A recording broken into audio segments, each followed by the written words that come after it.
Hi everyone. For this lesson, we are going to be reviewing adding fractions. We're going to go over some key facts that we need to know for adding fractions and then also do some practice problems. Now, when using adding fractions, one thing that you also have to identify is your LCD, or which is also referred to as your least common denominator. Because when adding fractions, your denominators have to be the same. So one option is to list the multiples for both denominators. For example, here you have 8 and 5. And then from there, identify the least common multiple between the two, which would be 40. Once I identify the least common multiple, I would have to figure out what do I do to 8 to get to 40, and that'd be multiply times 5. And what I do to the bottom, I do to the top. And then the same for your second fraction. I would have to figure out, well, how do I get 5 to 40? And that'd be multiplying by 8. And what you do to the bottom, you do to the top. From here, 3 times 5 gives me 15. 8 times 5 gives me 40. 4 times 8 gives me 32. 5 times 8 gives me 40. Notice how now you have a common denominator between your two fractions. Now, this can take some time, so I'm going to go over another option you have, which looks very similar to this, but without having to list all the multiples. So let's go ahead and get started. When adding fractions, just like we discussed right now, we have to identify a common denominator. We can use LCD, but just in a different way. Notice how here I'm multiplying each by the opposite denominator. So for example, here I'm multiplying B by D, and then what I do to the bottom, I also do to the top. And then vice versa. I'm multiplying D by B, and what I do to the bottom, I also do to the top. So from here, if you notice, your denominators are going to end up being the same. Now, something else, another option you have is just using butterfly, where you multiply crisscrossed, and then you also multiply your denominators.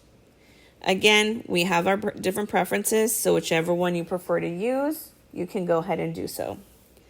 Now, once you have identified your common denominator, that's when you can add your numerators and keep your denominator. So, when can adding fractions be used? Well, one area that it can be used is in when cooking or baking. You're going to notice it's going to tell you to add half a cup of milk or 1/8 cup of oil, a 3/4 cup of flour, and maybe you have to add up all those ingredients to figure out how much total you need. So let's go ahead and look at some examples.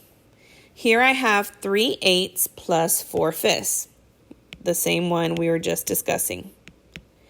I'm going to go over both options of how we could solve for our answer. So option 1 is similar to LCD, but I'm not going to look for the multiples. All I'm going to do is automatically multiply each denominator by the other. So I'm going to multiply 8 by 5. And don't forget, what you do to the bottom, you do to the top. So here, 5 times 3 gives me 15. And 5 times 8 gives me 40. Now I'm going to look at my second fraction and multiply the 5 by 8. And what I do to the bottom, I do to the top. So 4 times 8 gives me 32. 5 times 8 gives me 40. Notice how you have the same denominator. So now all you have to do is add your numerators and keep your denominator exactly what it is. 15 plus 32 is going to give me 47.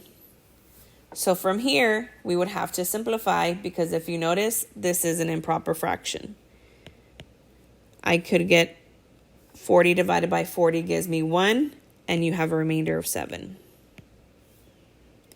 Giving me my answer of 1 and 7/40.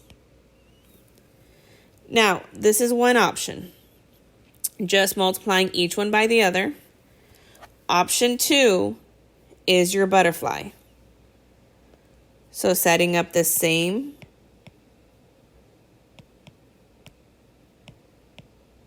two fractions, I'm going to multiply 3 times 5. That's giving me 15. I'm going to multiply 4 times 8, giving me 32.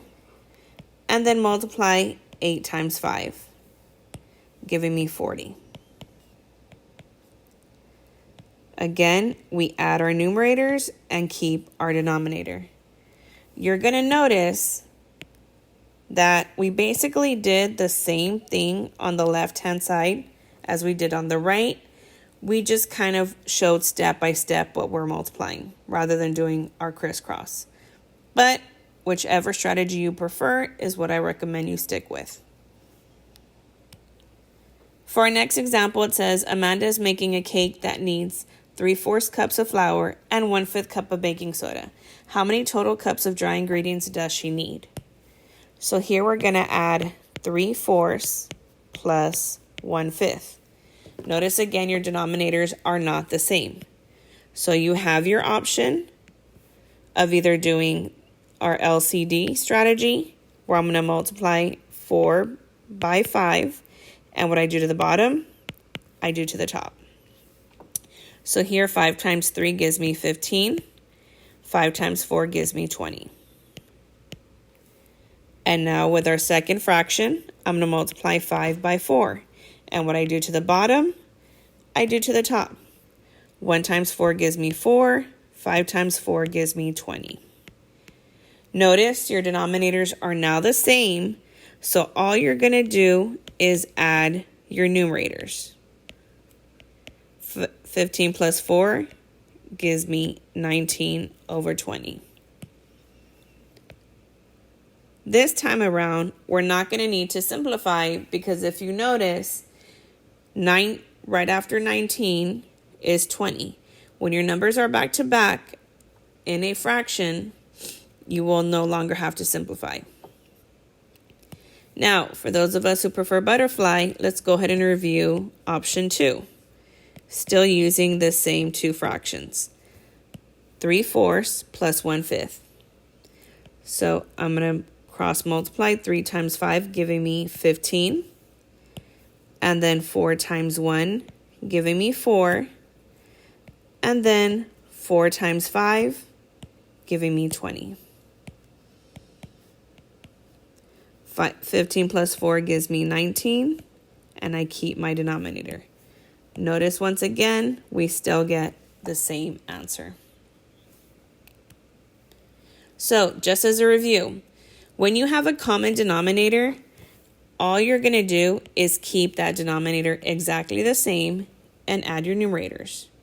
But if you do not have a common denominator, you have your option between LCD or butterfly.